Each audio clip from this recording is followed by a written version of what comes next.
My people, this one way just happened now, eh? It's shaking the whole country. President Bola Ahmed Tinubu has finally taken a strong decision that many Nigerians have been demanding for years. He has banned Fulani herdsmen from carrying AK-47 rifles and from grazing at night anywhere in Nigeria. Yes, you heard that clearly. No more armed grazing, no more night movement with cattle across farmlands. Now let's talk about it like family, because this issue has been one of the biggest sources of tension in our nation for years. From the Middle Belt down to the South, we've all heard stories of farmers and herders clashing, farmlands destroyed, and communities living in fear. This single move by Tinubu might just be one of the boldest security decisions we've seen from his administration so far. But you know the question on everyone's lips now? Will this actually work? Because we've heard promises like this before. Different governments have said similar things in the past, but enforcement has always been the main problem. But this time around, the presidency is sounding very serious. Reports say that security agencies have been instructed to move immediately to disarm anyone found grazing with an AK-47 or any heavy weapon, and to arrest herders caught moving around at night. Before I go further, please, my people, don't forget, if you're watching right now, like this video and subscribe so you can always get updates like this in real time. This story is still unfolding and we'll keep bringing you verified details as they come in. Now, think about what this means for the farming communities. For years, many farmers have lived in fear of going to their farms. Some even abandoned their farmlands completely because of insecurity. In states like Benue, Plateau, and Nasarawa, hundreds of communities have been affected by these clashes. If this new ban is truly enforced, it could finally restore peace to many of these places. But there's another side to the gist. Some people are already saying the government must handle this matter with wisdom. Because not all herders are violent. Many of them are just ordinary people trying to make a living with their cattle. The real problem has been the few armed groups hiding among them, using weapons to intimidate or attack. So if this ban is not handled fairly, it could create tension between communities. Still, this move by Tinubu is sending a strong message that Nigeria cannot continue living under fear. The presidency wants to make it clear that no one, no matter their tribe or occupation, is above the law. The new directive reportedly includes immediate security patrols in areas known for night grazing and checkpoints to detect illegal movements of cattle at night. And honestly, if this thing is implemented well, it could change a lot. It could reduce food prices. It could make farmers go back to their farms. It could rebuild trust between communities that have been divided for too long. You know how many people have been displaced from their villages because of these attacks? Thousands. Some are still in camps, waiting for peace to return. Please, my people, pause for a second and like this video right now. If you haven't subscribed yet, hit that red button below, because what's happening in Nigeria right now is history in the making. Now, some political observers are also saying this move could help Tinubu's image, especially at a time when Nigerians are asking for stronger leadership on security. Remember, when he came into power, one of the promises he made was to restore safety across every region. So this ban could be his way of proving that he's serious about that. But it's not just about politics. It's also about human lives. Imagine those families who can now sleep peacefully without fear of hearing gunshots at midnight. Imagine farmers who can finally go to their farms without being scared of losing everything. That's what this decision represents for many people. The order against night grazing also makes a lot of sense, because most of the attacks that happen between herder and farmers occur at night. That's when cattle stray into farms unnoticed. That's when misunderstandings turn violent.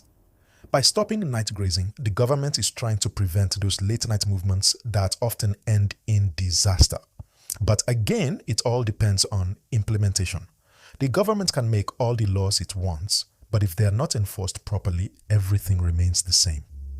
That's why people are watching closely to see if this is just talk or if real action will follow. Some governors have already started reacting. In Benue State, officials are said to be fully supporting the directive. In other states like Oyo and Ondo, where similar bans were tried before, local authorities might even begin reinforcing the new presidential order with their own state laws. And it's not just about banning weapons, it's about restoring order. You see, when herders move around with heavy rifles, it doesn't just scare farmers, it scares everyone on the road. People are afraid to travel.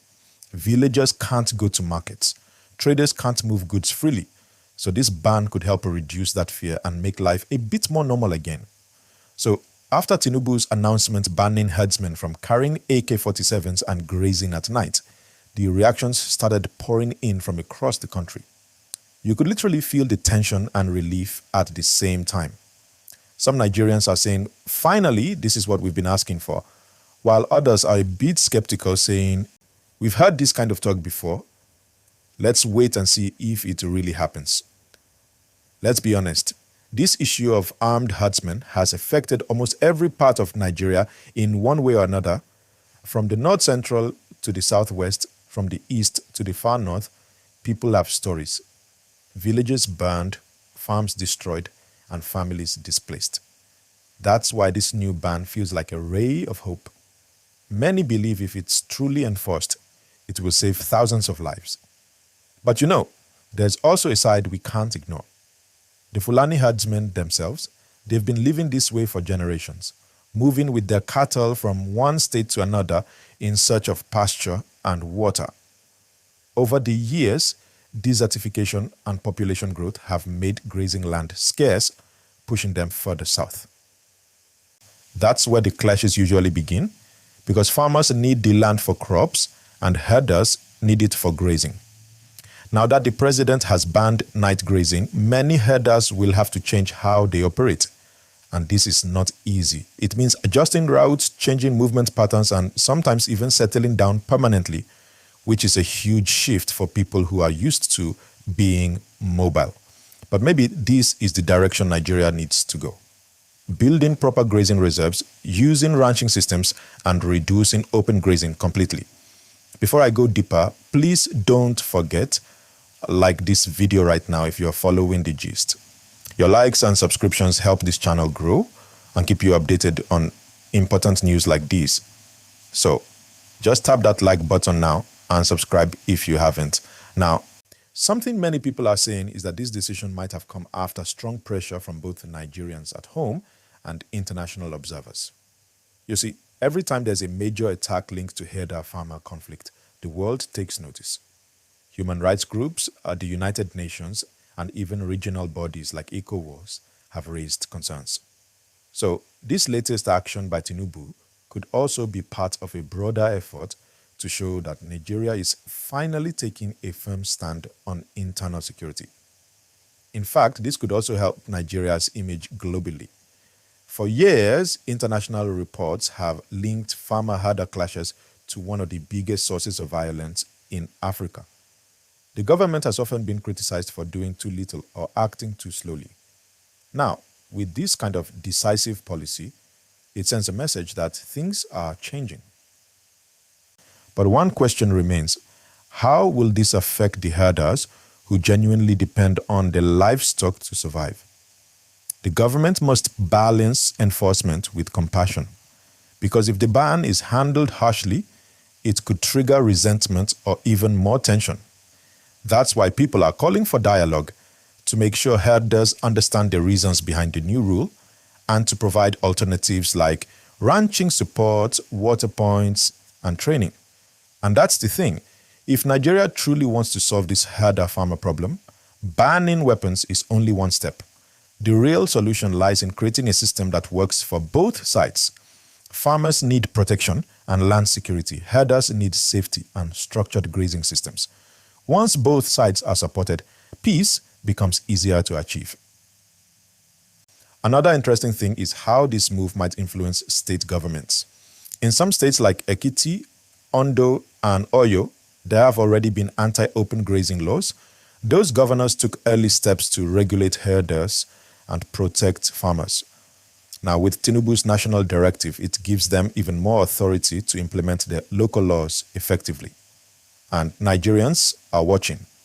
Because if this works in one region, it could set the pattern for others. Imagine a Nigeria where farmers can return to their lands, produce more food, and reduce food prices. Imagine communities rebuilding trust.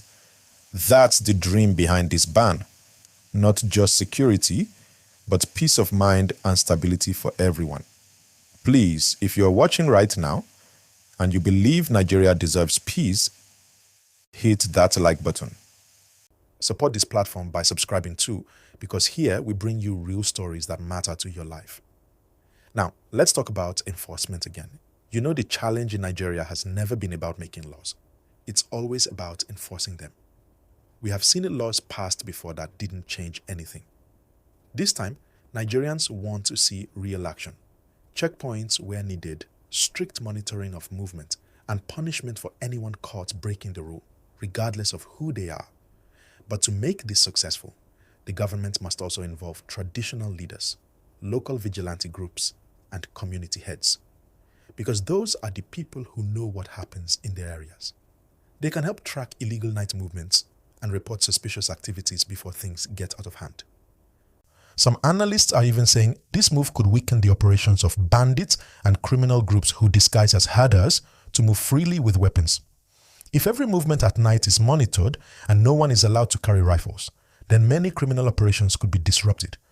That's a positive ripple effect that could strengthen national security overall. You see, sometimes one decision can change a whole story. This might just be that kind of decision, if it's followed through. Nigerians have waited too long for peace in their communities. They've waited for a government that not only talks, but acts. And right now, it seems Tinubu is trying to take that step.